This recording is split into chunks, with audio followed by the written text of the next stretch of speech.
up a seat at the bar to join us for another episode of McAnally's Pubcast, a podcast exploring the fun and fantastical mind of Jim Butcher's The Dresden Files series.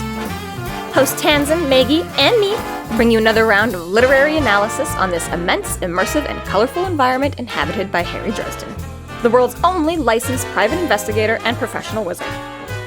Join an active and engaged community of new and die-hard dedicated fans focused on the fabulous themes, theories, characters, context, lore, and more. This is McAnally's Dresden Files Pubcast by Free Flow Rambling. Conjure by it at your own risk.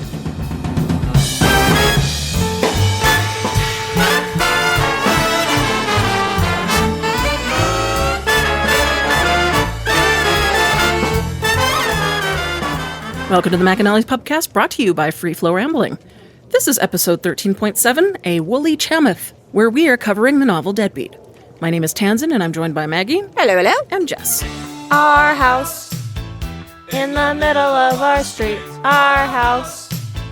And we are reading Deadbeat.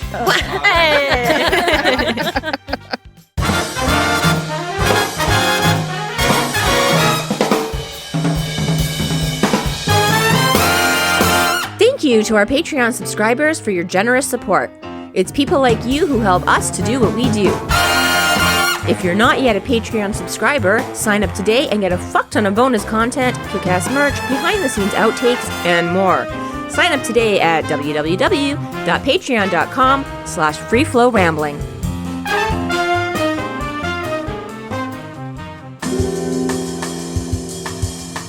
Chapter 7. Harry leaves Butters at his apartment to go to Bock Ordered Books to investigate a book called Lied der Erlking. Harry finds a copy of the book, but when he's about to leave the store, he is confronted by two hooded figures. Harry takes Butters back to his place behind lock and ward. Holy crap, you have a pony! Half chow and half woolly mammoth. A woolly chammoth. Yeah. Represent mouse. Right? It's a cute moment. Can I pet him? Yeah, but he will never leave you alone again. Does he bite? Only bad guys. It seems subjective. So don't get on his bad side. So he's like, yeah, I'm just going to leave you here. Be back in a bit. He's like, you're leaving? You'll be fine. Oh, yeah, okay, but, you know, that's okay, I got spells. Like, Gravane won't be able to find you. Okay, but what if he does? No, he won't. Okay, yeah, sure, I believe you. But what if he does? I gotta kind of say I'm sort of with you here, Butters. Like, sure, I mean, Harry is all like, yeah, it's fine. I just told you all this scary shit and how, and, you know, I'm going to tell you that our side of it is fine here. But, yeah, I want a little reassurance here. Like, And I'll leave a note for the babysitter. Yeah, It's fine. Yeah, it's fine. Yeah. Okay, Thomas will be here soon. Who the fuck is Thomas? My roommate. Yeah. Okay. Oh, I'm going to tell you about that. And that's weird. Like, yeah, sure, rent can be expensive, but like if my wizard had a roommate, I'd be like, bro, come on.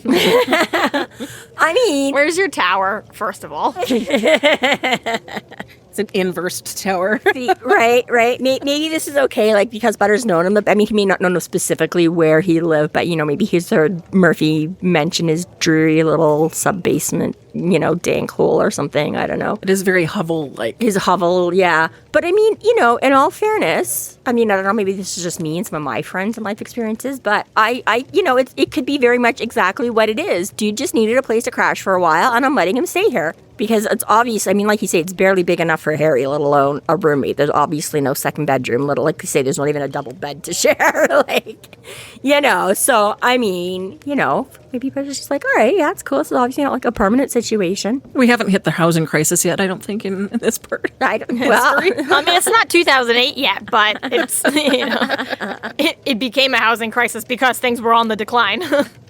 right. I mean, yeah, you would think if this was two men sharing this teeny apartment, but yeah. But yeah, Butters just kind of takes that part in stride. He's like, whatever. So, really awesome part here is that he's like, well, why are you leaving? What are you going to go do? And he's like, I'm going to go to a bookstore. Gravane was reading some book called Lied der Erlking. Lied der Erlking. That's what I said. The Song of the Earl King.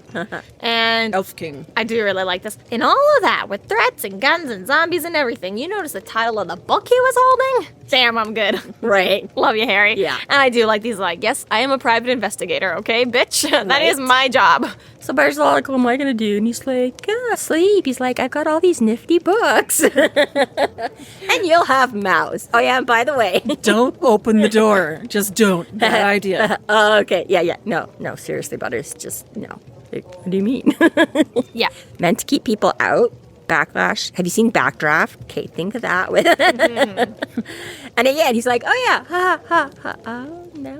Yeah. What part of me makes you think I'm always telling jokes, Butters? Right? When I said you'll be safe, even if he finds you, it's set to go boom if he tries to come in. Unfortunately, that means it could take you out too, so you know what? Don't answer my door. He mentions in the note, bad guys from my side of the town, my side of the block, whatever, are after the little guy, protect him, keep him safe, whatever. And the phrasing of that, were Butters to read this note, would make it seem like Thomas is not involved in the supernatural at all. It's like, all right, guys from my side of the block are after the little guy. And surely enough, that's indicating that Thomas knows what's up, but that Thomas is not necessarily a part of it or supernatural in his own way. And I understand not telling Butters that he's a vampire, because he might not be so comfortable sitting in this house waiting for a vampire to show up to come and babysit him. But it also, at the same time, seems a little bit like, okay, Harry, are we being honest now or not? Like, it just seems so funny to be like, okay, if you're gonna let him in on the no, maybe tell him a vampire's coming home. Yeah, I guess. Maybe just because it doesn't say our end. I'm like, I guess I didn't read it as specifically. I mean, bad guys from my end of the block could be very specifically wizards, bad wizards. But also, from Butters' point of view, it would just seem supernatural. Yeah. And I get that. I get just the supernatural. But like I'm saying I don't necessarily see that it automatically, like, excludes just because he says from my end of the block, meaning that Thomas is not from, you know what I mean?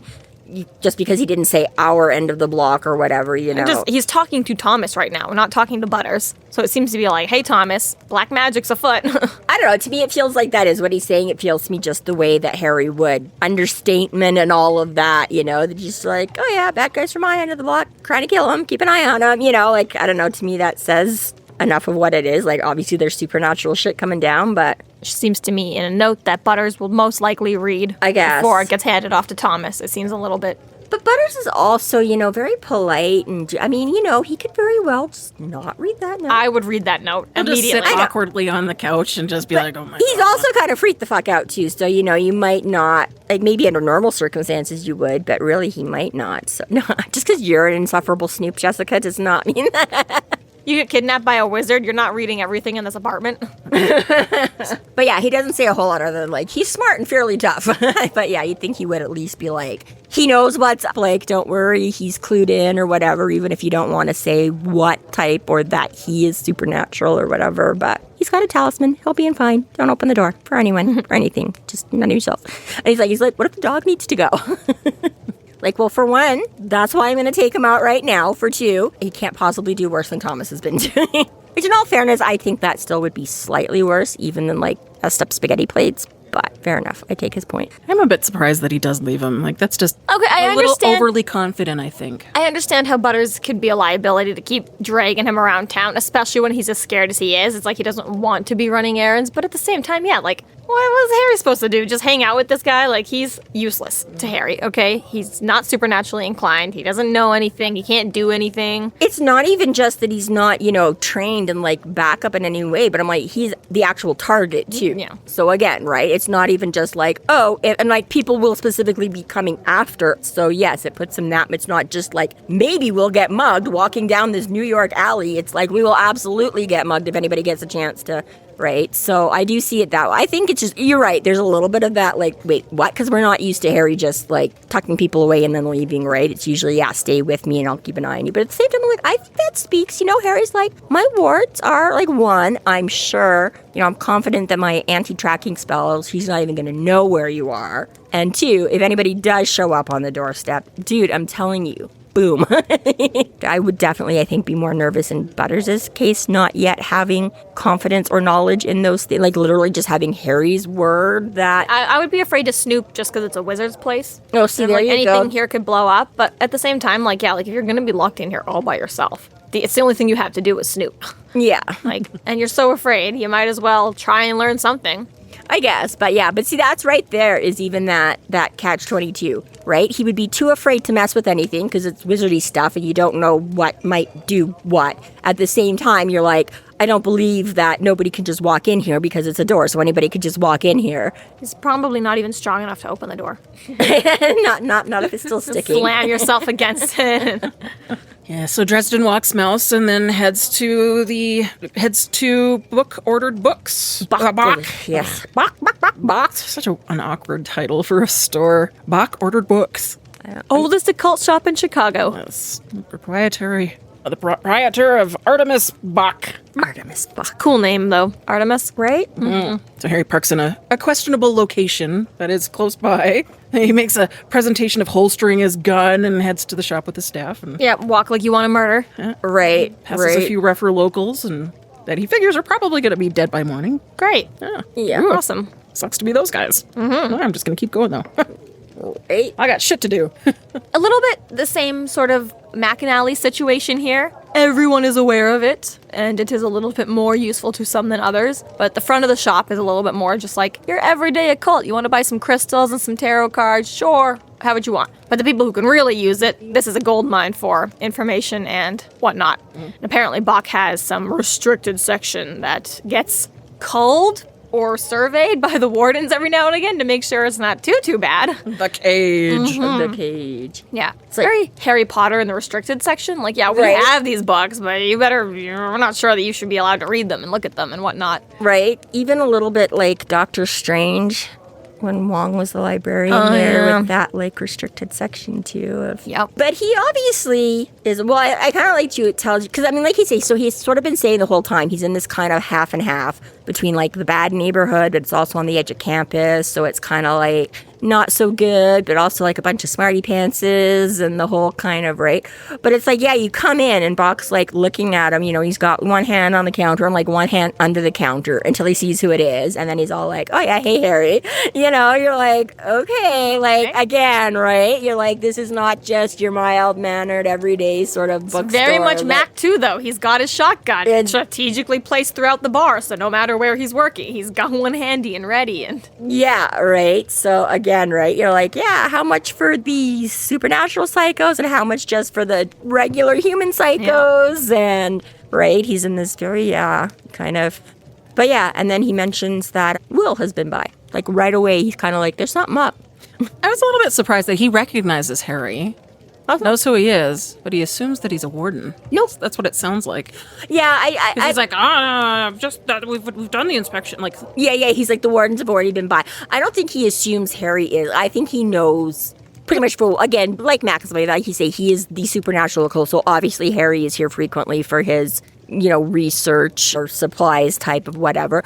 I think it's just, in general, that I think this is more part of Harry's developing reputation, that the wardens can't be there 24/7, and you don't have sort of a local, right, like Morgan was there frequently when he was, you know, constantly dogging his heels. I guess, right? I think it's more just in general that he knows that Harry is, you know, got some status, whether that's purely from ability or his position, you know, the fact that he does belong to the council and that he could run and tattle if it, you know, like, again, Harry's very much these last few years laying down that this is my town, I keep my town safe, so I'm going to make sure that you're, right, right, and as much as the as much as the council doesn't like Harry, they're not going around telling everybody that we don't like him. So as far as everyone on the outskirts should know, he's That's one of true. them. Yeah, that's Okay. true too. Yeah, you're right. Because, yeah, they're not going to be like, oh, we have this guy that we're like scared of and keeps fucking around with us and we can't go. Yeah, exactly. Right. They're going to save face and just, you know. As far as everyone's concerned, he's one of them, and that's it. The infighting is the infighting, but Yes. and obviously to a certain degree, obviously some supernaturals who are higher up. No, you all think Harry Dresden's a little shit, but the mundane supernatural, as far as they're concerned, Harry's one of them. Yeah, exactly. So, yeah, I think it's more just that case, just that, like, all of a sudden shit's going on and all of a sudden the only wizard private I had investigator a warden, in town- and then I had an alpha, and now I've got Harry coming into my shop. What the fuck is up? Yeah, right. So, So yeah, I think it's just, a nicer way to sort of reference that and indicate sort of that stuff's going on without having to have. And again, this is the first time Harry comes to the shop in the books, but you can glean that he's obviously been a customer before, given the fact that he knows Box, and secondly, Box knows him. well, that too, but even if Box didn't know him as well. If you'd only seen him once or twice as a customer, surely, 6 years into some crazy shit, plus the extra 2 or 3 years before it was even worth writing a novel about. Yeah. He's done some shit that would have gotten around the community. Yeah, especially even like he says, because even when he's kind of like, oh, hey, there's some stuff going on, right? Because he's like, I need to get into it. And he's like, yeah. He's like, word on the street. So Harry goes through his little thing where he gives us our little backstory, where he explains to us who Billy Borden is and his little pack of alphas and all that. But right there, he's right, like, shit travels fast. Like, barely anything has even gone down yet. I don't even know what's going on yet. I've barely been approached by anything, but already there's whispers, there's things, right? So, yeah, I think, like... Dark business is afoot. Dark business is afoot. God, it's not a hand. I mean, how far into this are we? Harry came home from the apartment and met up with Murphy, and then had to go meet up at his graveyard later that night. Yeah. And then... Came home and talked to Bob. And then, he never slept, right? Yeah, I don't think he slept. He talked to Bob, and then he was instantly back out again because he wanted to talk to Butters and be like, hey, man, who's on your morb slab? Well, that's still tonight. He met with Maverick, 6 hours ago. Yeah. Yeah. Yeah. There's not, a day to spread. Yeah, there's a lot of shit that's gone down within a few hours. So, yeah, just because it's becoming to him. But, like you say, obviously, there's some players that have been moving around. But I do kind of like, though, it's a nice little recap of Billy and them.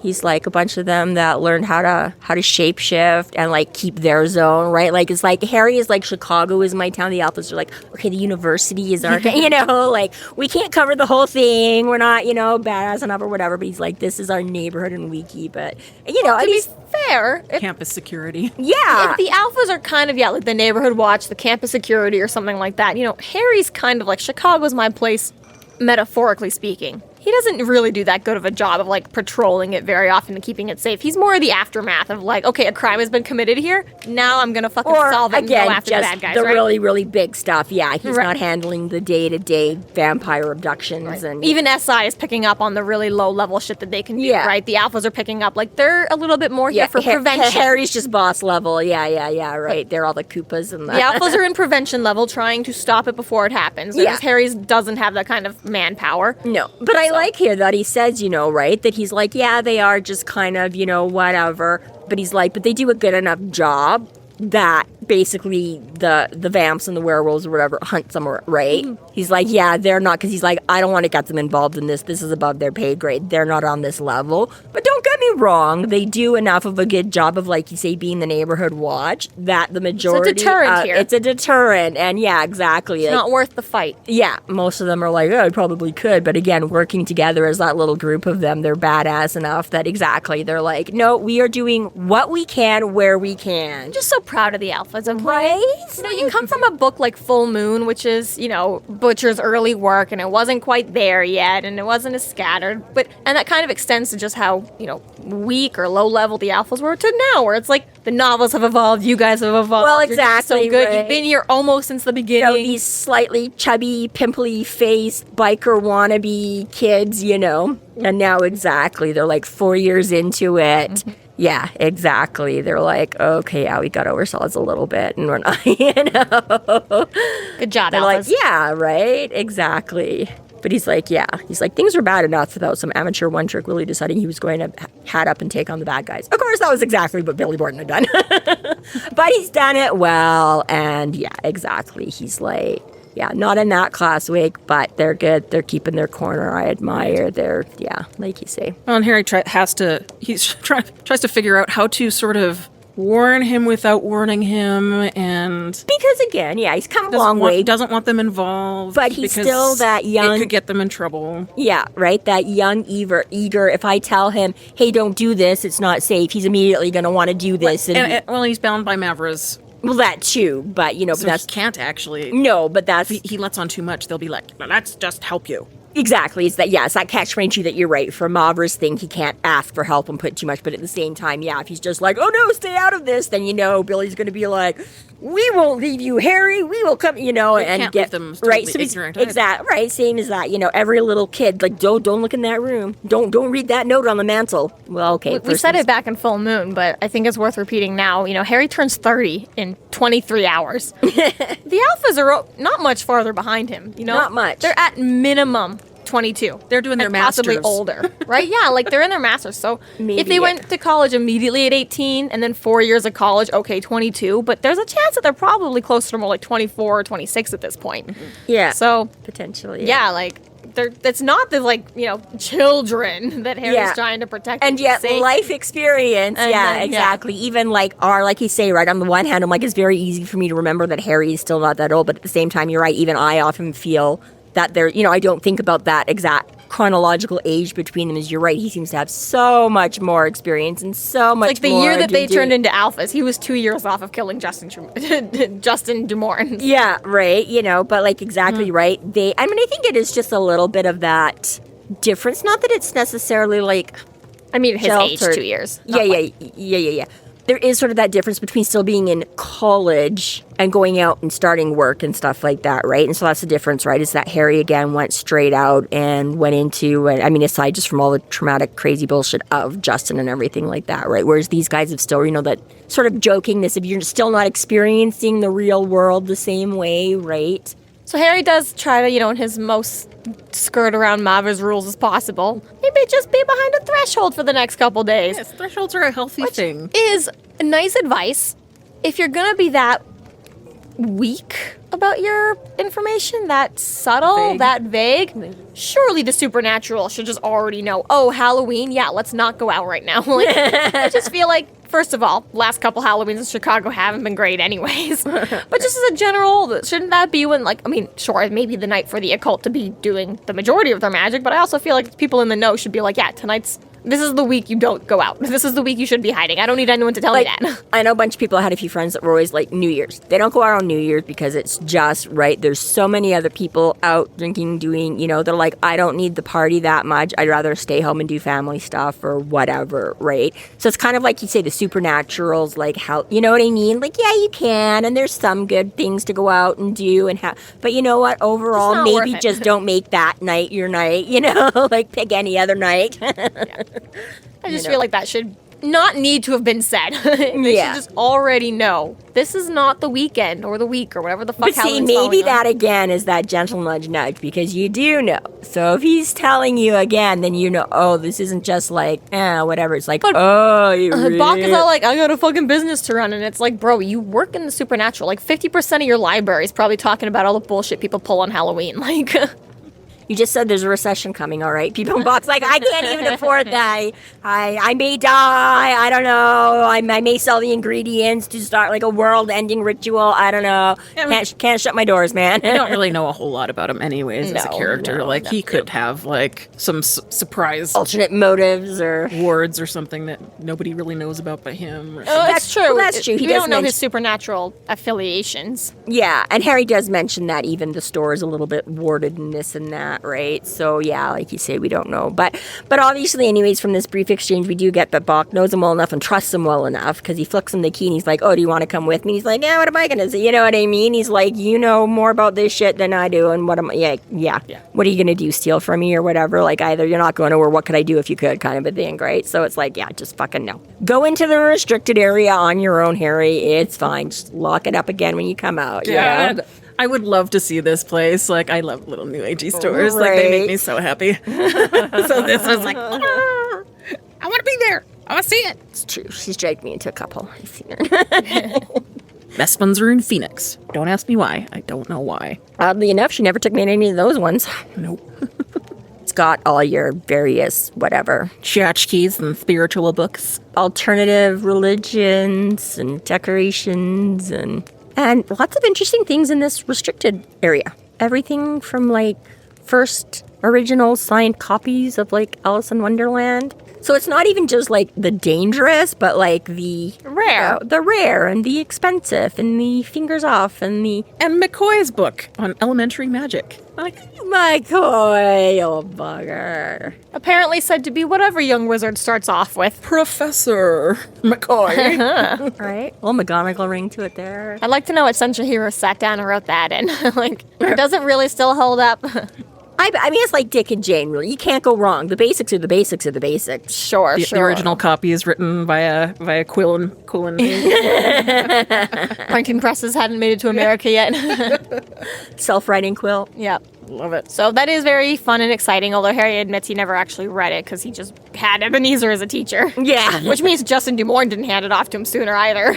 No, but obviously we know Des Moines was doing everything wrong, so that right there just enforces the fact that how fucked up his teachings were, that he didn't even have McCoy's book. But he was too pouty. By seeing that too, we actually get to realize that he's still quite affected by McCoy withholding the truth. Yes, that whole black staff drama from last book is still hurting Harry now. Still present, hasn't forgiven him yet. Yep. And I do like the back and forth pep talk he has with himself. He's like, he was just trying to protect you, but he fucking never learned to trust you, and he should have done this, and he should have... It's like, yeah, that's fair. It's not... It doesn't feel like too harsh to me, one way or the other. He's trying to get over it, and he's trying to, like, give Ebenezer the out at the same time. He's like, oh, fuck that guy. How dare he? Yeah. And, you know, I get the betrayal. I understand his upsetness about it. Right? Yes. Interesting duality there too. Yeah. A little bit of hypocrisy. A bit of two minds, if you would. Harry You implying something? was lucky if Harry has half a mind most of the time, let alone two of them. But. Speaking of multiple minds, Harry almost kills someone. Right? This excessive, like, really? He's Let such me pull a baby. gun on you. Literally. I work here. I'm sorry. You're in a regular establishment, Harry. Like, paranoid much, I think he says. Yeah, so Sheila in the back trying to do some inventory, almost getting murdered. Take what you want. I won't do anything. I think Way to one make a thing first that, impression. that baffles me about this whole scene here is that Sheila's so willing to be like, yeah, okay, that just happens, fine. Yeah. Oh, it's you. No, that makes everything good. Yeah, this is one thing that I like about Pull the Sheila. gun on you. Yeah, right. This man is Okay, volatile. I guess we already explained what neighborhood they're in, so I guess maybe this is like a normal thing for her. Like, it's only if they actually shoot. If they're like, oh, my bad, then you're just like, oh, okay, cool. She does this little bit of hero worship thing where she's like, oh my god, like, you're Harry Dresden. That's so cool. I've been wanting to meet you since I moved here. And like, even when they shake hands, Harry says, oh, I'm not really used to like how people react to my magic. And that's a little bit weird because surely you're shaking hands with people fairly often, and if they're muggles, maybe they just expect it to be like, you know, a static shock or whatever. And sure, maybe high power wizards or other supernatural, even if they are affected, they're not going to show they're affected because they don't want to give you that kind of power. Or simply it's just not affected to them because you're so low level weak to them. But like the fact that Sheila's like, oh my god, you're so strong, and oh my gosh, like you're Harry Dresden, and oh my god, I like that kind of, it very plays into Harry's like, yeah, I am Wizard of Chicago. Thanks for bringing it up. It's nice to finally feel some respect around this place because he says when he first comes in the beginning of the book, people are either afraid of him because they don't know enough or afraid of him because they do know enough. They think he's crazy because he thinks he's a wizard, or they think he's crazy because they know what he can do as a wizard. Yeah, so yeah, exactly right. That Being a good guy for once is like, well, thank no, you. but I was gonna say, just anybody with the power, like you say, right, is they make you. I mean, same thing, you know, like buddying with like a cop or something like that, right? It might make you nervous because you're like, exactly, like, do I want to be neighbors with a cop? Like, oh my god, am I gonna get arrested every time my grass grows over? Like, you know what I mean? It's that whole thing of like, yeah, you're there to be good, but you're also like nervous about, you know, anybody with that much power and whatever, right? It does make you. I kind of wonder if this is also a little bit of a nod to like Harry's magic changing a bit and leveling up even more. Like, But that too is just, you know, as you become more capable and more well-known and reputation precedes you. Yeah, and that whole so maybe like 3 years ago, that same handshake wouldn't have done the same thing that it did at this moment. Yeah, that's true. Yeah, where, he just doesn't meet as many new people now, so he's not getting that same, the gradual change for them has been not enough to be noticeable, and all of a sudden, new people are like, whoa, what the fuck?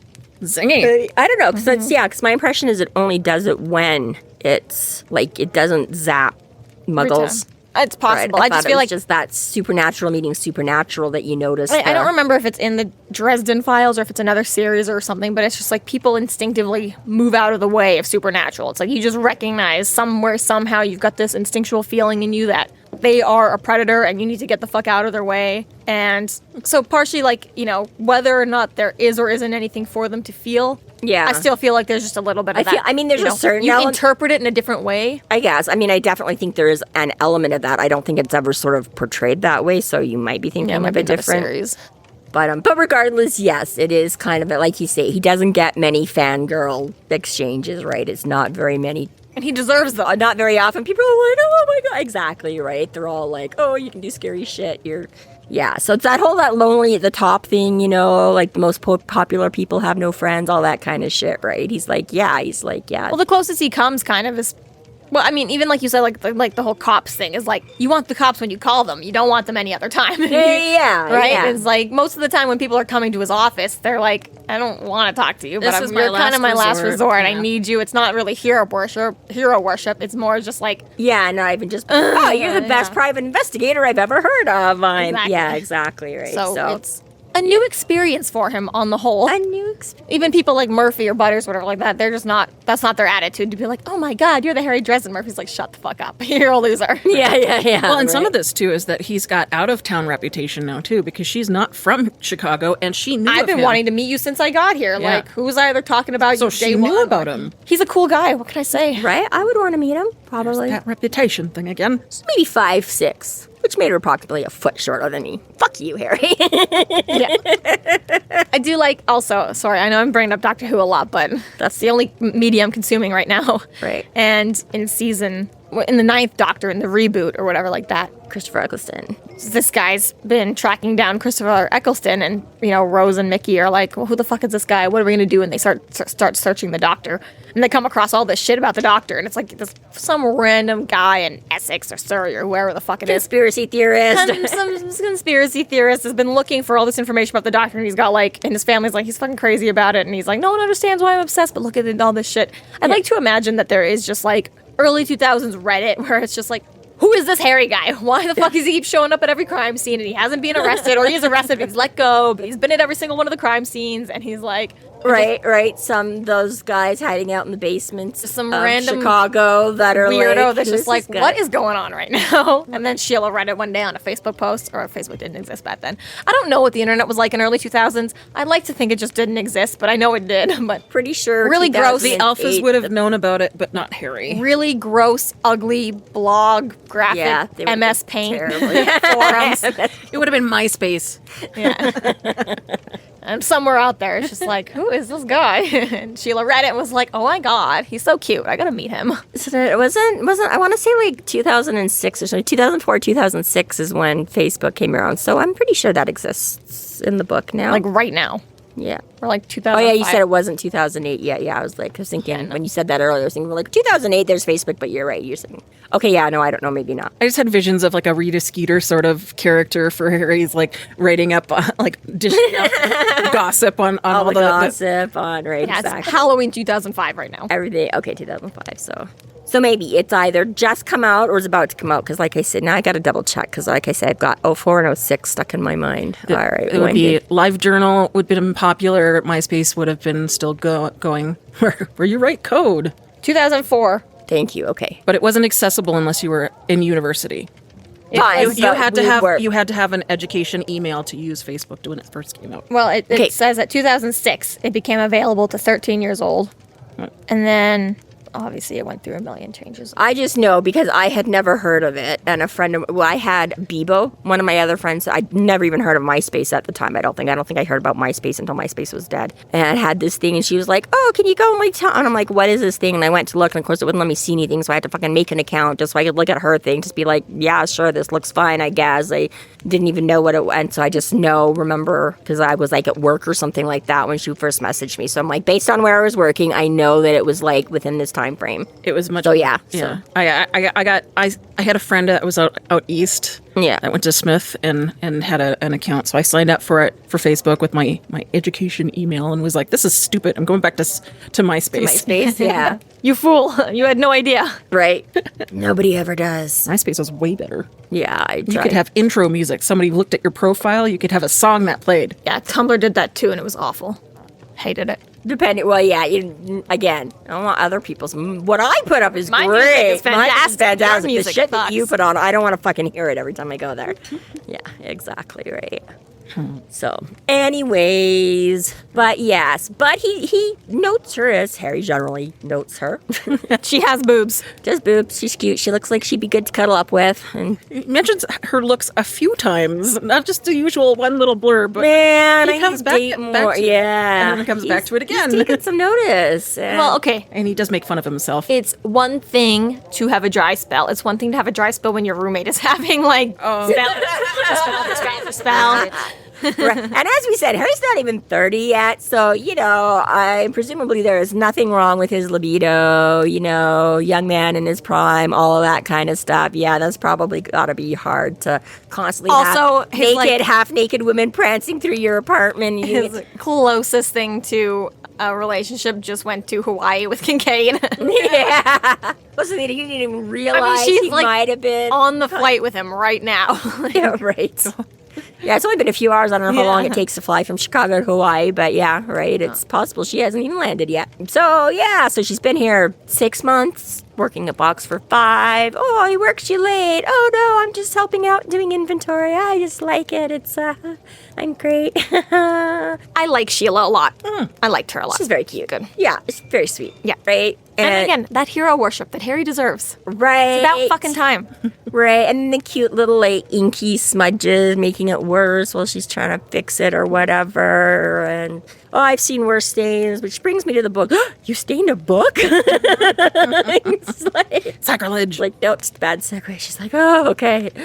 So yes. So turns out she's read this obscure German book too. And knows the exact location of where it is on the shelf, all two items, because of her, eidetic memory. Goddamn eidetic memory. Photographic memory. That is Nice. Right. so cool. So cool. There's a nifty little. So we figure that's her explanation for her little zing of power, right? Like, again, like these little kitchen witches, heart wish, blah, blah, blah, one trick pony.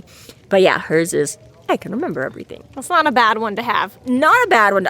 There are times, absolutely, positively, that would be, I guess I'm sure there's a few things where, depending on how it worked, you wouldn't want to remember. But on the whole, yes, I would 100%, hands down, no question, agree to do an eidetic memory. Yeah, I wish that was for me. Yeah. Next best thing is I want what they did to Gunn in Angel, where they just, downloaded everything into his brain. Oh, you want to be a lawyer? Okay, here. Boom, you're a lawyer. The Matrix. I know Kung Fu. Show me. Right? Yeah. Just insert it all in there. Don't make me go about it the hard way, the confusing way, I just want to understand it and know it now. And she mentions, there should be 2 on the shelf. And Harry's like, there's only 1. And she's like, we must have sold it. He's like, no kidding.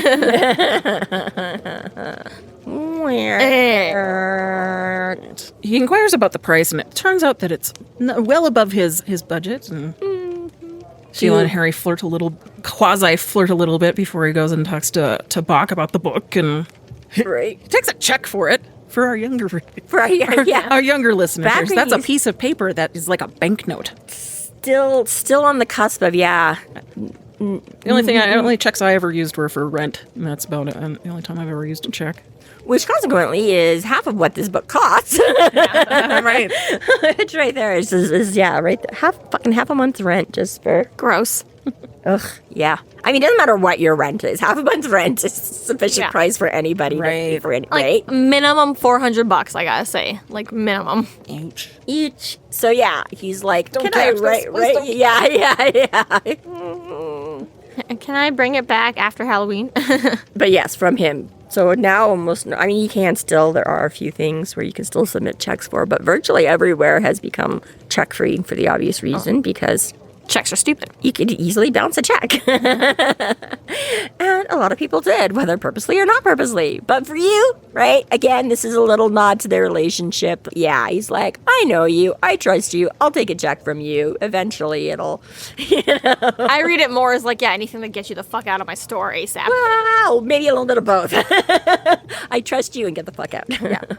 See, not yet. I think we get to that in a minute here. But at this point, I don't know if he's necessarily trying to rush him out yet. Well, we know that the rest of the crowd is left now because of Harry. And it's too late now. They're already gone. Yeah, I guess that's true. Yes, you're right. There was... Again, we've seen this sort of thing before at Max. Did I run out your customers? Maybe. Yeah. So, But again, which goes back to this whole thing of that reputation of, like you say, right? He's a good guy. He does good things, but we don't really know, and he's still kind of a scary dude. So That's what I'm saying, though. When we exactly.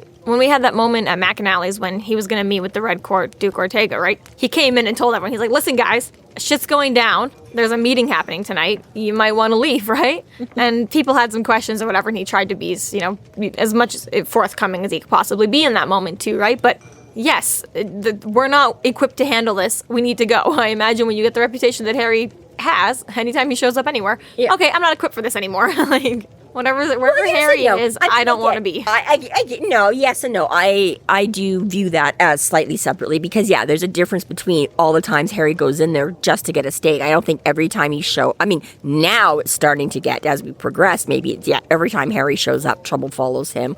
But before that, I think that's different. There he was like, I'm specifically, there's people coming in for a meet, you guys go, as opposed to, I'm literally just here to do my shopping and pick up a book. There's no reason for everybody to be like, oh my God, Harry walked in, everyone run away. And this is probably a bit of a different crowd that attends because it's a bookstore. It's academia, kind of. Yeah. That as opposed to somebody just having a beer, which probably don't care as much because they've 50-50. got a beer and a steak sandwich. Part of me is like a supernatural crowd is a supernatural crowd. They only have so many places to go, But also, yes, there is that differentiation, maybe an age difference too. Not everyone can get into Max yet.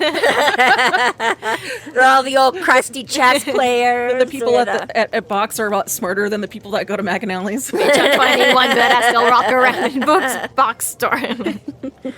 Right, but yes. Yeah, but he tries to ask anyways. He's like, oh, apparently, you had another copy up until recently or whatever. Some old guy. Want to tell me who bought it? Spots got it. And he gets a very vague, Did he look like the Crypt Keeper? Yes, he did. Loose skin. He's like, and then he's just like, look, I just run the shop, okay? He's like, I don't want to get involved with anything. I have no idea who the guy was, just a customer. Yeah. Right? So, that's all I can tell you is, some old guy came and bought the book, whatever, a couple days ago. Apparently Harry's too into this conversation because Sheila has to get his attention to be like, bitch, can you look out the window, please?